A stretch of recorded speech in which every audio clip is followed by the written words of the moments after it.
আসসালামু আলাইকুম ওয়া রাহমাতুল্লাহি ওয়া বারাকাতুহু। কি অবস্থা? আশা করি সবাই ভালো আছেন। আজকে আপনাদের সামনে একটি নতুন আপডেট নিয়ে এসেছি। সেটা হচ্ছে থাইল্যান্ড। থাইল্যান্ডের ট্যুরিস্ট ভিসা এবং মেডিকেল ভিসা। অনেকে আমাদেরকে প্রশ্ন দেন, "ভাইয়া থাইল্যান্ডের ভিসা কিভাবে করব? থাইল্যান্ডের ট্যুরিস্ট ভিসা করতে কি ডকুমেন্ট লাগবে?" ইত্যাদি অনেক প্রশ্ন। আশা করি আজকে আপনাদের সকল প্রশ্নের উত্তর দিতে সক্ষম হব। প্রথমত হচ্ছে থাইল্যান্ডের ভিসা করতে আপনার একটি ভ্যালিড পাসপোর্ট লাগবে। সেটা হচ্ছে অবশ্যই 6 মান্থ মেয়াদ থাকতে হবে। দ্বিতীয়ত হচ্ছে আপনার ছবি লাগবে। 35/45 এর ছবি লাগবে ম্যাট পেপারে। আর তৃতীয় ডকুমেন্ট হচ্ছে আপনার পেশাগত পরিচয়।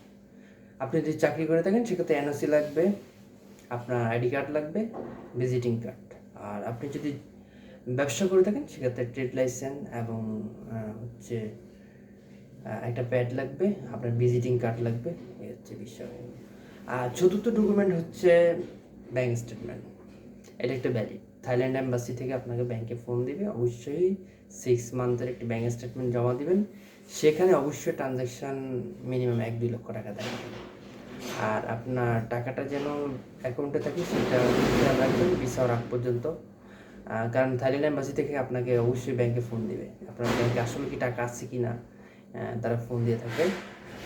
তারপর হচ্ছে ব্যাংক সলভেন্সি লাগবে। ব্যাংক সলভেন্সি সার্টিফিকেট, সেখানে আপনার অ্যামাউন্ট উল্লেখ থাকবে, আপনার নাম্বার, ঠিকানা সব কিছু থাকবে। এটা আপনি ব্যাংক থেকে নেবেন। আর এরপর আর কি লাগবে?